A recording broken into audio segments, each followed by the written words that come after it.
రేపే మహాలయ అమావాస్య ప్లస్ సూర్యగ్రహణం. అలానే శనివారం కూడా.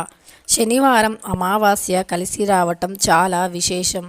అందులోనూ ఈ అమావాస్య ప్లస్ శనివారం అలానే సూర్యగ్రహణం ఇవి అన్నీ కలిసి రావటం చాలా అరుదైన రోజుగా జ్యోతిష్య శాస్త్ర పండితులు చెబుతున్నారు. ఇలాంటి అద్భుతమైన రోజున మరి ఇల్లు తుడిచే నీటిలో ఏది వేసి ఇల్లు తుడిస్తే ఇంట్లోకి లక్ష్మీదేవి అడుగు పెడుతుందో ఈ వీడియోలో తెలుసుకుందాం. ఇక ఇలాంటి పవిత్రమైనటువంటి అరుదైనటువంటి రోజు అనేది ఎప్పుడో 76 సంవత్సరాల క్రిందట వచ్చింది అని, మళ్ళీ ఇదే రావటం అని వేద పండితులు తెలియజేస్తూ ఉన్నారు. మరి ఈ అరుదైనటువంటి అద్భుతమైనటువంటి రోజుని ఎవరూ కూడా వదులుకోకుండా తోచినంత పరిహారం, దానం, ధర్మం, వీలైతే శనీశ్వరుని యొక్క దర్శనం, అలానే శనీశ్వరుని అష్టోత్తరాలు చదవటం, కాకికి శనిదేవుడి వాహనమైన కాకికి భోజనాన్ని అంటే ఆహారాన్ని పెట్టడం, కుక్కకి కూడా ఏదైనా ఆహారాన్ని అంటే పెరుగన్నాన్ని లేదా పాలతో కలిపిన అన్నాన్ని కుక్కకి పెట్టడం, ఆవుకి గోధుమ పిండి బెల్లం కలిపినటువంటి మిశ్రమాన్ని ఆవుకి తినిపించటం, అలానే ఉప్పుని ఆవుకి తినిపించటం వంటి చిన్న చిన్న పరిహారాలు చేసి కోటి జన్మల దరిద్రాన్ని తొలగించుకోండి. అలానే ఈ మహాలయ అమావాస్య రోజు పితృతర్పణాలు చేయటం, పితృదేవతల యొక్క ఆశీస్సులు తీసుకోవటం, పితృదేవతల పేరు పైన అన్నదానం చేయటం, వస్త్రదానం చేయటం చాలా ఉత్తమ ఫలితాలను ఇస్తుంది. అలానే మహాలయ అమావాస్య రోజున శ్రాద్ధ కర్మలు చేయటం ఎంతో మంచిది. ఎందుకంటే పితృదోషాల నుండి విముక్తిని పొందవచ్చు, పితృదేవతల ఆశీస్సులు కూడా పొందవచ్చు. వేళ మీపై కానీ మీ కుటుంబంలో ఎవరిపై కానీ పితృదోషాలు ఉంటే గనక వారు జీవితంలో ఏదీ సాధించలేరు, ఉన్నత స్థితికి వెళ్ళలేరు. ఎంత సంపాదించినా చేతిలో రూపాయి మిగలదు, సంపాదించడానికి మార్గాలు కనిపించవు. కుటుంబంలో గొడవలు, కలహాలు, అనారోగ్య సమస్యలు వస్తూనే ఉంటాయి. మరి ఇలాంటి వాటన్నింటికీ పులి స్టాప్ పెట్టాలి అంటే ఈ అరుదైనటువంటి అద్భుతమైనటువంటి శక్తి కలిగినటువంటి శనివారంతో కూడిన అమావాస్య ప్లస్ సూర్యగ్రహణం రోజు ఇల్లు తుడిచే నీటిలో ఇది వెయ్యండి. ఇల్లు తుడిచే నీటిలో అది వెయ్యటం వల్ల నరదృష్టి, నరఘోష, నకారాత్మక శక్తి మనకు తెలియకుండానే ఇంట్లో ఎన్నో దుష్టశక్తులు ఉంటూ ఉంటాయి. చాలా నెగిటివ్ ఎనర్జీ ఉంటుంది. వాటి వల్ల మన ఇంట్లో గొడవలు వస్తూ ఉంటాయి. ఒకరికి ఒకరు అంటే పడదు. ఇంట్లో పిల్లలు చెప్పిన మాట వినరు. అలానే కొన్నిసార్లు భర్త కూడా చెప్పిన మాట వినరు, చెడుదారిలో వెళ్తూ ఉంటారు. అలానే ఎప్పుడూ లేజీగా, మోడీగా ఉంటూ ఉంటారు. అనారోగ్య సమస్యలతో బాధపడుతూ ఉంటారు. అలానే మన మాటకు ఎప్పుడు విలువను ఇవ్వరు, ప్రతికూలంగా ఉంటారు. సో ఇవన్నీ కూడా సమస్యలు పోయి మనకు అనుకూలంగా మారాలి, మనం చెప్పింది వినాలి, మంచి దారిలో మన పిల్లలు, మన భర్త ఉండాలి అనుకుంటే గనక రేపు శక్తివంతమైన అద్భుతమైనటువంటి ఈ మహాలయ అమావాస్య రోజున తప్పనిసరి ఇల్లు తుడిచే నీటిలో ఇది వెయ్యండి. అవి వెయ్యటం వల్ల లక్ష్మీదేవి ఇంట్లోకి గల్లు గల్లున నడుస్తూ వస్తుంది. ఇల్లు పరిశుభ్రంగా ఉంటేనే కదా ఇంట్లోకి లక్ష్మీదేవి వస్తుంది. ఇంట్లో సువాసన వస్తేనే లక్ష్మీదేవి ఇంట్లో నిలుస్తుంది.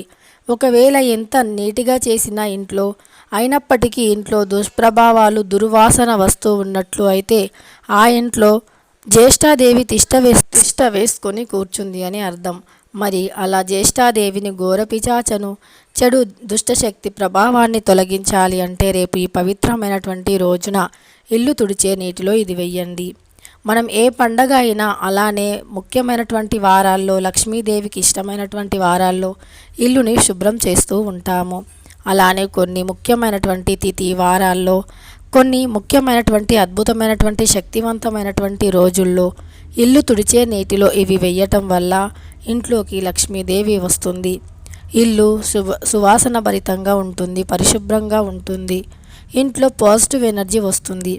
ఇల్లుని ఎప్పుడూ సువాసనగా, శుభ్రంగా ఉంచుకోవాలి. అంతేకాదు ఇల్లంతా పాజిటివ్ ఎనర్జీ నిండాలి అంటే మంచి ధూపం వేయాలి. ఇలా ధూపాన్ని వేస్తే ఇంట్లో దుష్టశక్తులు నిలవవు, ఇంట్లోకి లక్ష్మీదేవి వస్తుంది. ఇల్లంతా కూడా పవిత్రంగా మారిపోతుంది. రేపు శనివారం రోజు అలానే మహాలయ అమావాస్య రోజు ఇల్లు తుడిచే నీటిలో ఏది వెయ్యాలి అంటే ముందుగా ఉదయాన్నే నిద్ర లేవాలి. నిద్ర లేచాక మనం చేసే పనుల్లో ఇది కూడా ఒకటి. ఇల్లుని తుడవడం, ఆ ఇల్లుని తుడిచే నీటిలో కొద్దిగా దొడ్డుప్పుని వెయ్యండి. ఈ దొడ్డుప్పు అనేది లక్ష్మీదేవి కటాక్షాన్ని కలుగజేస్తుంది. దొడ్డుప్పు అనేది ఇంట్లో ఏ మూలన దుష్టశక్తి దాగి ఉన్న దానిని వెంటనే బయటికి పంపిస్తుంది. అంతేకాదు దొడ్డుప్పుని వేసి ఇల్లుని తుడచడం వల్ల ఇంట్లో ఉన్నటువంటి చెడు సూక్ష్మజీవులు, మన కంటికి కనిపించని చెడు నెగిటివ్ ఎనర్జీకి కారణమయ్యే కొన్ని బ్యాక్టీరియాలను కూడా వెంటనే ధ్వంసం చేస్తుంది దొడ్డుప్పు. అలానే పాజిటివిటీని తెచ్చిపెడుతుంది. శరీరానికి హాని కలిగించే బ్యాక్టీరియాలను కూడా నాశనం చేస్తుంది.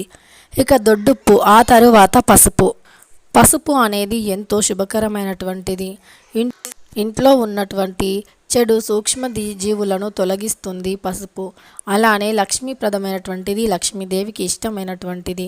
మన కంటికి కనిపించని చెడు బ్యాక్టీరియాలను తొలగించి మన శరీరానికి మేలు చేసే పాజిటివ్ ఎనర్జీని కలగజేస్తుంది. అంతేకాదు పసుపు అనేది యాంటీబయోటిక్, దాంతోపాటు రోగ నిరోధక శక్తిని కూడా పెంచుతుంది. కాబట్టి ఈ పసుపు ఉప్పుని వెయ్యాలి. దానితో పాటు కొంచెం పచ్చ కర్పూరాన్ని కూడా వెయ్యాలి. ఈ పచ్చ కర్పూరం అనేది మంచి సువాసన భరితంగా ఉంటుంది.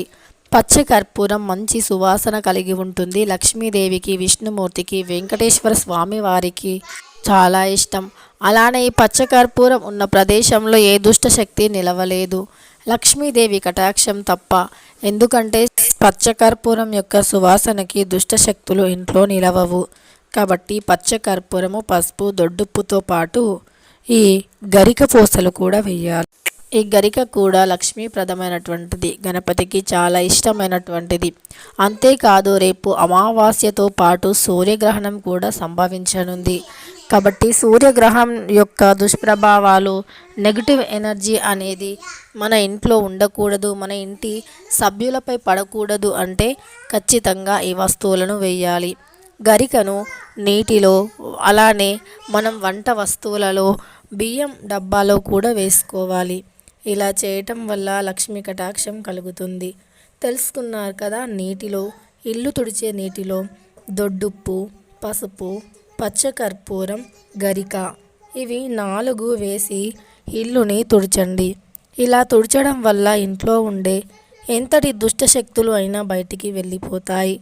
గ్రహణం యొక్క దుష్ప్రభావాలు ఇంట్లో పడవు, ఇంటి సభ్యులపై పడవు. ఇంటికి పట్టిన నరదృష్టి, ఇంట్లో ఉన్న వ్యక్తులకి తగిలిన దృష్టి దోషాలు కూడా తొలగిపోతాయి. మనకు ప్రతికూలంగా ఉండే శక్తులు అనుకూలంగా మారుతాయి. మనకు ఆపోజిట్గా ఉండే వ్యక్తులు మనకు అనుకూలంగా మారుతారు. ఈ రకంగా మీరు రేపు అమావాస్య ప్లస్ సూర్యగ్రహణం శనివారం రోజు ఇల్లు తుడిచే నీటిలో వాటిని వేసి ఇల్లుని తుడిచండి. సకల దరిద్ర బాధలను తొలగించుకొని లక్ష్మీదేవిని ఇంట్లోకి ఆహ్వానించండి. సకల ఐశ్వర్యాలు పొందవచ్చు ఈ విధమైనటువంటి చిన్న పరిహారాన్ని చేసి. ఇక ఈ వీడియో నచ్చితే లైక్ చేయడం మర్చిపోకండి. అలానే మన ఛానల్ని కొత్తగా చూస్తున్నవారు వెంటనే సబ్స్క్రైబ్ చేసుకొని పక్కనే ఉన్న బెల్ ఐకాన్ని నొక్కి ఆల్ ట్యాబ్ని నొక్కండి.